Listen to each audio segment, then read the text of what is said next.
श्री राम। प्रणाम श्रोतागण। रामचरितमानस के बाल कांड चौपाई 316 का हम प्रारंभ करने जा रहे हैं और प्रसंग है प्रभु श्री राम की बारात चढ़ रही है और प्रभु श्री राम जिस घोड़े पर सवार हैं उस घोड़े की तो शोभा का वर्णन ही नहीं किया जा सकता। प्रभु मन सही लवलीन मनु चलत बाजी छवि पाव भूषित उड़गन तड़ित घनु जनु बर बरही नचा। देखिए, घोड़े का वर्णन नहीं किया जा सकता, लेकिन वो जो घोड़ा है वह भी इतना प्रसन्न है, उसको लग रहा है कि प्रभु श्री राम मेरे ऊपर सवार हैं तो मुझसे अधिक भाग्यवान तो कोई हो ही नहीं सकता। और वह इतना प्रसन्न मन है कि वह नाच रहा है। प्रभु की इच्छा में अपने मन को लीन किए चलता हुआ वह घोड़ा ऐसे शोभा पा रहा है मानो तारागण तथा बिजली से अलंकृत मेघ सुंदर मोर को नचा रहे हो। जही बर बाजी राम असवारा तही सारदव ने बरने पारा शंकरु राम रूप अनुरागे नैन पंचदश अति प्रिय लागे। जिस श्रेष्ठ घोड़े पर श्री राम जी सवार हैं उसका वर्णन तो सरस्वती जी भी नहीं कर सकती। और भगवान शिव सोचते हैं कि मेरे जो 15 नेत्र हैं आज वो बहुत ही अनुरक्त हुए और बहुत ही प्यारे लगे।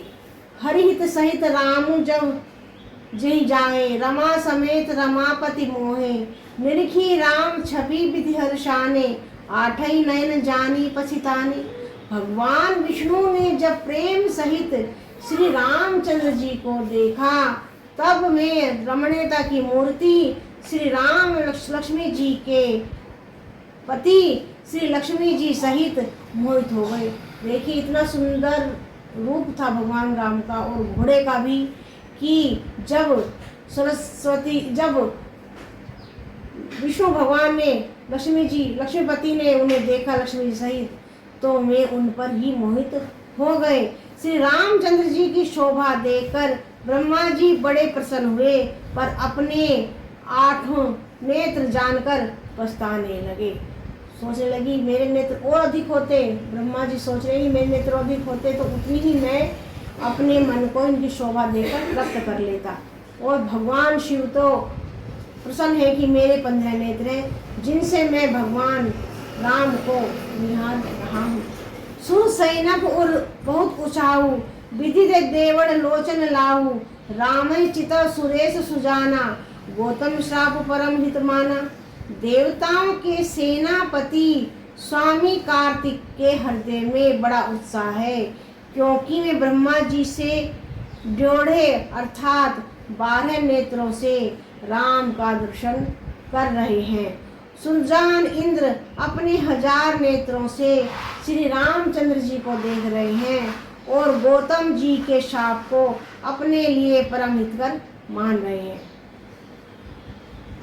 देव सकल सुरपति सिहाई आज पुरंदर सम को नाही उदित देवगण राम ही भेजी नर्प समाधु हर्ष विशेषी।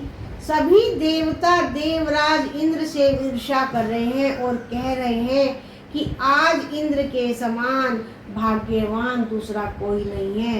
श्री रामचंद्र जी को देखकर देवगण प्रसन्न हैं और दोनों राजाओं के समाज में विशेष हर्ष छा रहा है। बोल सियावर रामचंद्र की जय। श्रोतागण, ये चौपाई 316 हम यहीं पर विश्राम लेते हैं, लेकिन इसमें हम आपसे एक प्रश्न करेंगे जिसका आप उत्तर देंगे कि इंद्र से सभी देवता गण जब भगवान राम की बारात चढ़ रही थी तो सभी देवता गण इंद्र से क्यों ईर्ष्या कर रहे थे। बोल सियावर रामचंद्र की जय। चौपाई 317 हम प्रारंभ करते हैं। अति हर्षु राम समाज दो दिशि धूल बाजही घनी वर्षय सुमन सुर हर्षि कहीं जय जय पति जय रघुकुल मणि। भांति जानी बरात आवत बाजने बहु बाजही रानी सुवासिनी बोली परसिनी हेतु मंगल साजही। दोनों ओर से राज समाज में अत्यंत हर्ष है और बड़े जोर से नगाड़े बज रहे हैं। देवता प्रसन्न होकर और रघुकुल मणि श्री राम जी की जय हो जय हो जय हो कहकर फूल बरसा रहे हैं। इस प्रकार बारात को आती हुई जानकर बहुत प्रकार के बाजे बजने लगे और रानी सुहागिन स्त्रियों को बुलाकर परछन के लिए मंगल द्रव्य सजाने लगी। बोल सियावर रामचंद्र की जय। सजी आरती अनेक विधि मंगल सकल समारी, चली मूल परछनी करन गज गामिनी बर नारी। अनेक प्रकार से आरती सजाकर और समस्त मंगल द्रव्यों को यथा योग्य सजाकर गजगामिनी यानी हाथी की सी चाल वाली, गजगामिनी बोलते हैं जिसकी चाल हाथी जैसे कोई, गजगामिनी उत्तम स्त्रियां आनंद पूर्वक परछन के लिए चली, यानी उनकी नजर उतारने के लिए चली। बिंदु बदनी सब सब मृग लोचनी, सब निज तन छवि रति मृग मोचनी। पहिरे बरन बरन बर चीरा, सकल विभूषण सजे शरीरा। सभी स्त्रियां चंद्रमुखी यानी चंद्रमा के समान मुख वाली हैं और सभी मृगलोचनी यानी हिरण की सी आंखों वाली, नेत्र वाली, और सभी अपने शरीर को की शोभा से रति के गर्व को छुड़ाने वाली हैं। रंग रंग की सुंदर साड़ियां पहने हैं और शरीर पर सब आभूषण सजे हुए हैं, यानी इतनी सुंदर स्त्रियां हैं। चाल हथिनी की सी, नेत्र हरिणी के से और मुख चंद्रमा के समान है। सकल सुमंगल अंग बनाए करें